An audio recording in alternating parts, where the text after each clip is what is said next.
How's it going, everybody? My name is LuckyBunz, and in today's video, I'm going to be covering 15 spoiler-free tips and tricks to help you with your playthrough in Pokémon Scarlet and Violet, the Teal Mask. The first tip that I have for you guys is to double check that you are buying the correct DLC, and no, I am not joking. There are two different DLC packages, one for Scarlet and one for Violet. I believe this is actually the first time that they've done a separate DLC. Normally, if you just buy the DLC, it covers both versions, but this time around, it's just different for both of them. So if you were planning on buying the DLC from the Nintendo Online store, it is very easy to overlook this detail. So what I would recommend is going through the main menu in your game and then selecting the DLC content.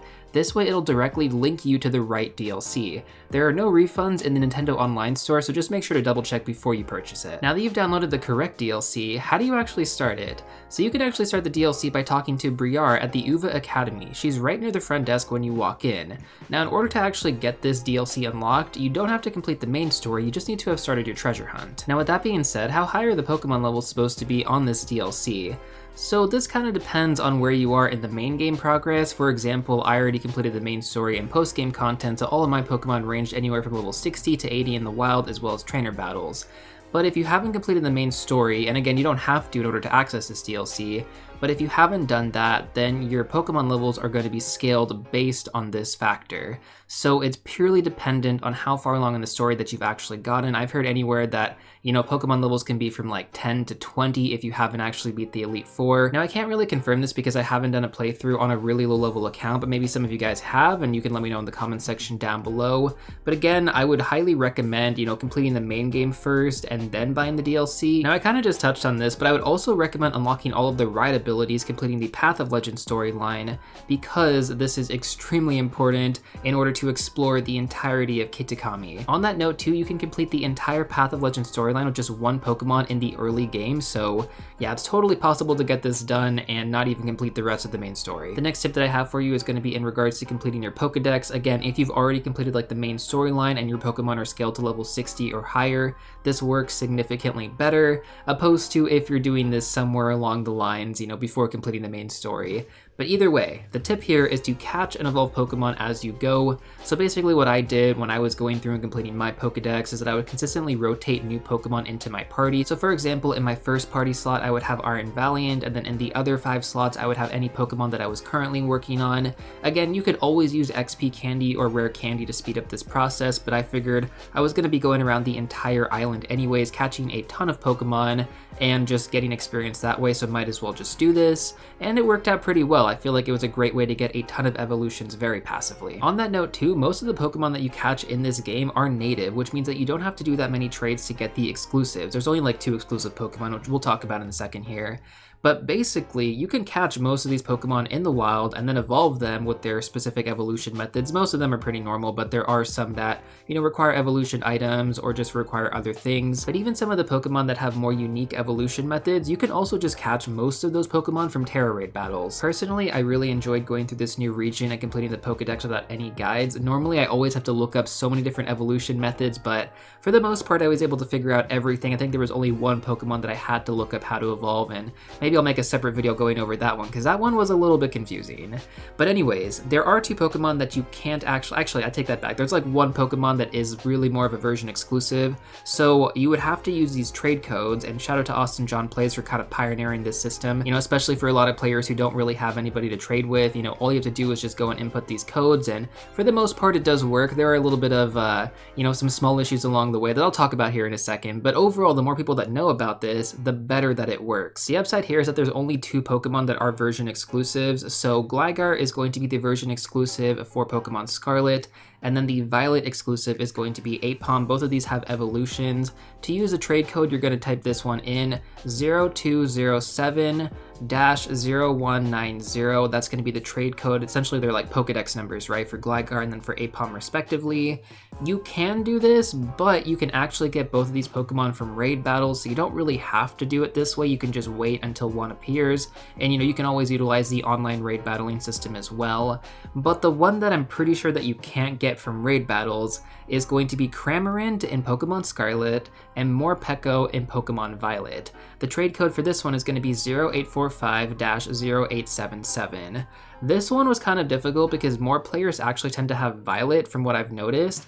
So the way that it works is that, you're hoping that somebody else is going to be trading the opposite Pokemon. If they're not, then you back out and you try again. And you pretty much just have to keep doing that over and over again until you end up getting your desired Pokemon, essentially somebody else with the opposite version. So for example, because there's so many players who had Pokemon Violet, getting Cramorant took me about 30 minutes. And I'm not even kidding when I say that. It took a long time. So we just kind of talked about raids a little bit here, but the next tip is going to be to do your raid battles. You guys can actually save some decent time on evolutions by acquiring some of them from Tera raid battles, and most of these Pokemon should be soloable, but if you are having any trouble, I would actually look into some better raid builds. There are certain Pokemon that just do so much better in raids with the right EV structure. The next tip that I have for you guys is a pretty obvious one, but a lot of people don't actually do this. Click on all the sparkling items on the ground as well as all the Pokeballs that you see. You really never know what you're going to end up getting, and this can be one of the best ways to passively accumulate tons of money in the game.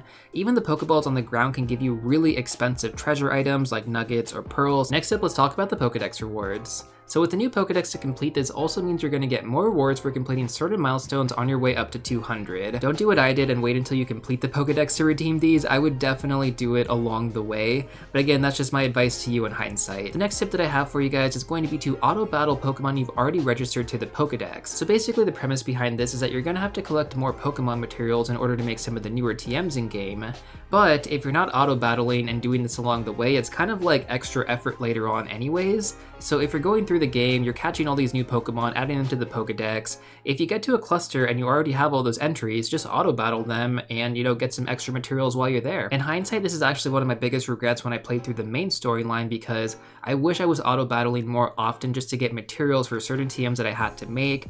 This time around, I made sure to not make that mistake in the Teal Mask DLC, and that's why I strongly recommend doing this as well. Next up, let's talk about organizing your Pokemon storage. So depending on your goals here, you may need more or less storage, but for me personally, I only needed 2 boxes to complete my Living Evolution Pokedex for Kitakami, and this also included the bonus Pokemon that you get after beating the main storyline and some of the side quests. Now this next tip is kind of a big one, but if you can, complete the entire Paldea Pokedex and get access to the Shiny Charm.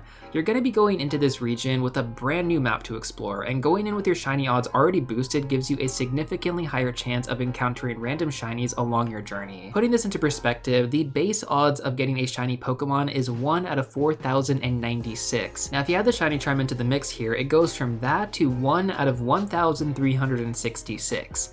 That's a huge difference. Like, that is a massive difference. Now this holds even more true if you decide to actually hunt down any Pokemon from mass outbreaks and you get past 60 KOs. You don't even need to use your Herba Mystica for a level 3 Shiny Sandwich because the odds are going to be 1 out of 820. Just for example though, if you were able to combine everything together, the Shiny Charm plus the Shiny Sandwich and the 60 KOs, your shiny odds are then going to be 1 out of 512. That being said though, Herba Mystica can take a while to get, so I would save these for your most desired shiny hunts and probably not use this one for mass outbreaks just because the odds are already so good anyways. It's funny that we mentioned that though, because the next tip is going to be to farm Herba Mystica from 5 and 6 star Tera raids.